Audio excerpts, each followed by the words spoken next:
বাংলাদেশ বিনিয়োগ বোর্ডের আয়োজনে 4 দিনব্যাপী বাংলাদেশ বিনিয়োগ সম্মেলন 2025 এর আজ বৃহস্পতিবার পর্দা নামছে। বাংলাদেশের ইতিহাসে এবারই প্রথম মার্কিন যুক্তরাষ্ট্র, চীন, জাপান, দক্ষিণ কোরিয়া, নেদারল্যান্ড, জার্মানি, ইউএই সহ রেকর্ড সংখ্যক 40টি দেশের খ্যাতনামা বিনিয়োগকারীরা এতে অংশ নিয়েছেন। পাশাপাশি দেশের শীর্ষস্থানীয় ব্যবসায়িক, নির্বাহী ও নীতি নির্ধারকরাও এতে অংশ নেন। সম্মেলনে অংশগ্রহণকারীদের মধ্যে বিশ্বখ্যাত নামিদামি brand Inditex group, DP World, Giordano ও এক্সিলারের এনার্জি সহ কোম্পানির অনেক বিনিয়োগকারী রয়েছেন। এরই মধ্যে বিভিন্ন দেশের বিখ্যাত বিনিয়োগকারী কোম্পানির শীর্ষ নীতি নির্ধারকরা বাংলাদেশে বিনিয়োগের আগ্রহ প্রকাশ করেছেন।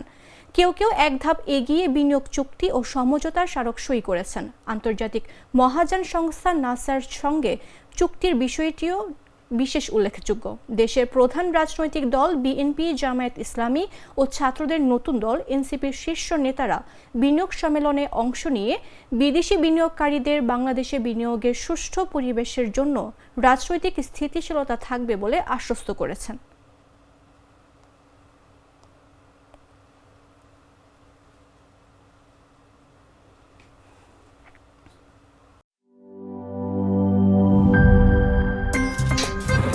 আমার একটা স্মার্ট সিদ্ধান্তে 25% গ্যাসের খরচ কমেছে। ভাবছেন কিভাবে? সাধারণ গ্যাস স্টোভ বদলে আমি এনেছি আরএফএল গ্যাস স্টোভ। এর সাইন্টিফিক নজল ও ব্রাস বার্নার ক্যাপ সমানভাবে তাপ ছড়িয়ে রান্না করে দ্রুত। তাই গ্যাসও বাঁচায় 25%, টাকাও বাঁচে 25%। আরএফএল গ্যাস স্টোভ নিরাপদ ও গ্যাস সাশ্রয়ী।